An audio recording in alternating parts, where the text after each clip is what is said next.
So in this video I'm going to be 1v1ing TF Sprokoo, who is a top several hundred Unreal player. He's a crazy freestyler. Linked his video in the description down below for his channel. He does some crazy freestyles.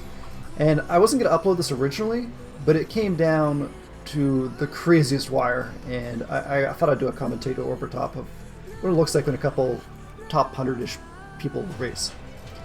So the way we did it is we did 5 maps, and we took turns picking maps, and on the 5th map we kind of just selected 3 and agreed on which one to do.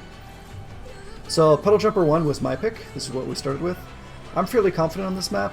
I like my lines, and I feel pretty comfortable here. So right at the start you can see I've got a pretty good lead. In fact, I can't even see him anymore, which is great. And what I'm going to try to focus on, drawing your attention to, is see how close I stay to the inside track here as I drift. I try to be as close as possible, that way I don't come all the way out. And here I try to do one long big one, and then air flip through here, take the shortcut. And when as soon as I land, I start to drift. I hover back to the right hand side so that I can realign and keep building up speed. So at this point I know that I'm doing pretty good. I've got a turbo, and I know I'm going to have 2 turbos here actually. So I don't normally hop over that, but my positioning was just slightly wrong, so I activated it early. I popped 2 here on the 2nd lap, which I guess technically the 3rd lap, at the start of the 3rd lap, because I always have enough for the end. So here I can see I easily have enough for the shortcut coming up, and I'll easily have enough for the final checkpoint. So we drop, again, drift, and then hover back towards the right hand side, and then continue drifting. This allows you to get a longer drift and more speed. So here we go, we got that enough speed for the end. I turbo. This is how I do it, I'm not sure how other people do. But I end up taking a very clean first, with not a bad time. I end up with a 155. He gets a 156, so that's 0.1 for us. Wherever game 2, he gets to pick the map. And he picks one that I'm not exactly great at, which is Tilted Turnpike. Yes, that's what it's called. So I got a nice start though. Good long drifts, and I'm bringing out my A game for this one. So I drop down, take the nice inner long path, one single long drift and build up the drift meter a lot, and flip up and flip to the left. This gives me 900 speed. I decide I'm going to even try my sneaky strat that I've been working on of drifting in the grass, however I fail it. I do get it later on in this video though, so if you want to see what that looks like, keep in mind. Here I get kind of unfortunate that since I still have the default inversion controls, it flips me the wrong way and I end up spinning out and dying. So now I've got a long way to go to catch up, right? I'm behind him and I've used a turbo. That's really not great. And he is also a really good player, as I said. He's top several hundred as well. So I always turbo over the lawn areas, just for anyone else that's watching that might be mid to lower rank. Turbo over the areas where there's a lot of air, because you can't be drifting on them. In this game you always want to be drifting. So here I always touch the ground so I get my thrusters back up, and I try to hover underneath this little lava and edge here. As you notice, it kind of gives me some room to actually have gained on him. I don't see many people doing that, and I think it's a pretty easy solution to gain speed on your opponents. So I highly recommend incorporating that into your game's ranks as well. So here again, we drop down. Nice long single drift. And I realized I didn't really like my angle there, so I just gave up on it. I'm like, no, not today, not worth the risk, you know? So here again, I drift up, down, and this time I actually get the drift, although I don't activate it on the ceiling, which is a little unfortunate. However, he doesn't seem to be doing the tree skip, so I know I'm going to slowly make it back a little bit of time, but unfortunately for me, slowly doesn't really work in my favor when we're on lap 2 out of 3, and yeah, and he's still ahead of us by a pretty sizable chunk. And it's not like we probably have turbos on him. Everyone saves turbos at this rank. So again, one long single drift, I get the inside track very cleanly. And again, we're going to try that shortcut that I mentioned of hovering real close. So I touch, get my thrusters, and then we're going to try to sneak underneath here. In doing so, we actually end up passing him, however we're probably a turbo behind him. Or at least close to him. So I release here, get a lot of speed, and then I release again. Since he didn't release, I end up passing him, he tries to carry it through here. He succeeds, which is why he still sees I kind of didn't die. However, I get a nice speed boost here, flip up, flip left, and drop down in the grass. We're busting out all the tricks we can because we need to be ahead. I get it clean this time. As you can see, you can actually drift in there pretty easily and it gives you the inside track. And the reason I think this is better is obviously it's the inside track, and you can still drift fairly reliably once you learn the actual spots that you need to land. However, I don't think anyone really does that yet, and I wouldn't be surprised if world records start incorporating that. So again, I realize in my head I've got 3 turbos. I don't see too many ways I could lose here at this point, since it's kind of just clean. However, saying that, I see his name tag pop right back up. So I can hear him right behind me, so I know it's going to come down to this final section. So I turbo again.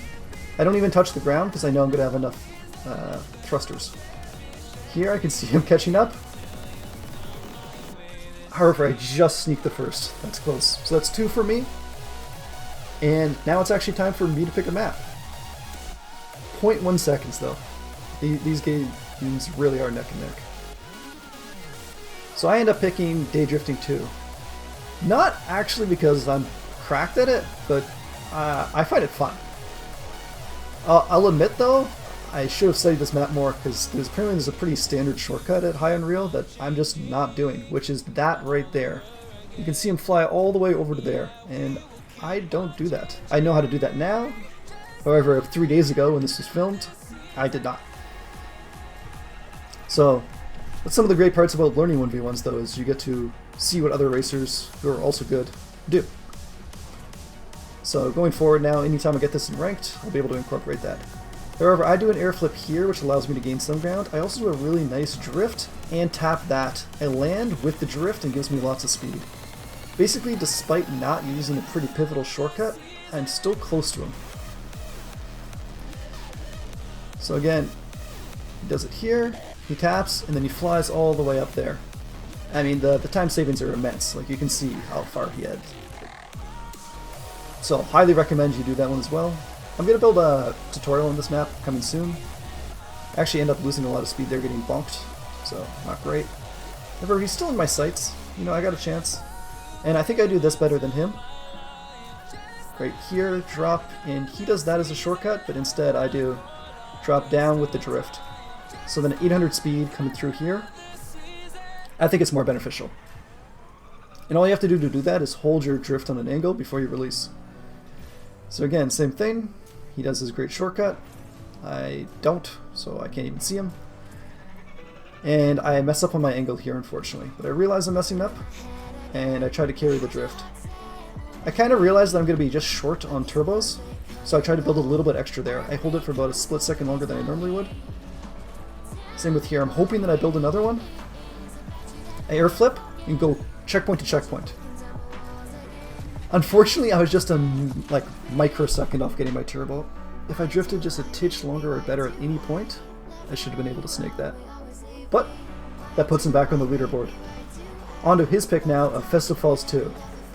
This map, it's not my favorite.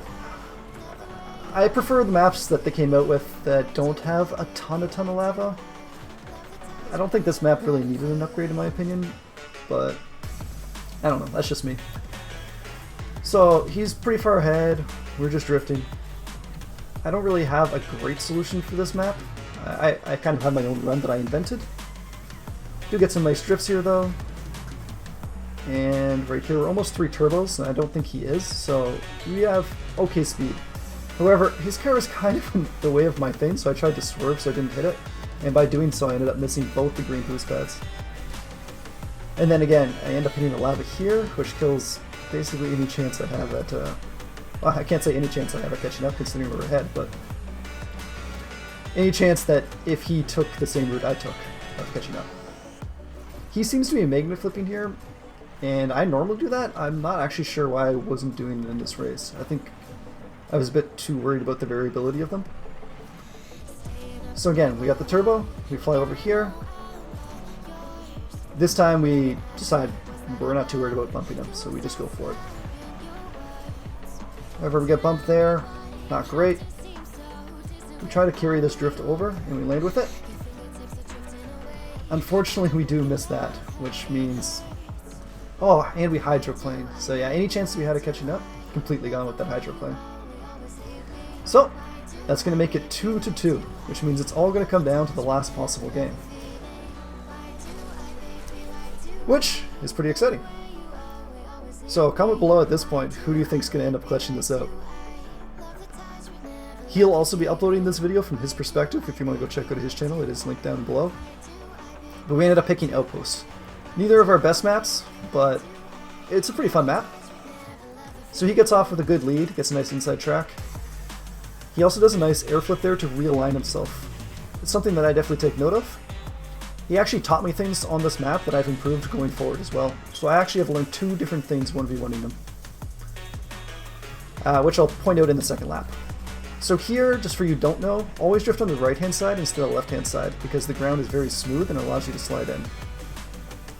So I'm kind of miles behind him at this point, except he died. That's how I caught up. He actually died. I don't know if he died, but he definitely got bonked off the route, if I remember correctly. So he didn't get the outpost shortcut. Here I always like to turbo and take the inside line here. I know a lot of players my rank don't, but I personally find it feels pretty good to do. So here I try to hug this as tight as possible, but I end up taking it pretty wide, which allows him to cover some ground. And this is the area right here that he actually taught me that I needed to pay more attention to, which is I turboed really early. So by the time I get to here, most of my speed's already kind of gone, and that means I'm hovering in the air at 570. Instead, I've been turboing after I get off the ramp. So after the ramp, the hill, I should say, and dropping back down to flat ground is when I turbo. So this kind of mistakes allows him to kind of catch up to me though. I really like my line here. It allows me to get a lot of nice drifts. He also turbos though, and he actually air flips and goes pretty far ahead here. It's interesting. I'm not convinced that's better, so I'll definitely have to experiment as well. So again, we're kind of in a dicey spot, you know. Lap 3, he's got a sizable lead on us, and we only are at 2 turbos here, and we're still behind him. So again, here, I'm 570 speed going around here. If I had just waited, I might even be close to catching up with him. Now the real question is, do you think I could come back from behind and clutch this? He makes no mistakes, he doesn't die. We're coming to the final corners. Is it even possible at this point? Well, my line here is pretty good. It builds a lot of speed. We're really far behind. Coming right up to the end. And first place. Here's a crazy series best of 5. It was a lot of fun. Won by 0.1 seconds. If you want to see me 1v1 any other top ranked streamers or high ranked players, let me know below. Also make sure you subscribe and join our Discord down below in the description. I recently learned a lot of new mechanics like wave dashing and I'd love to teach them all to you.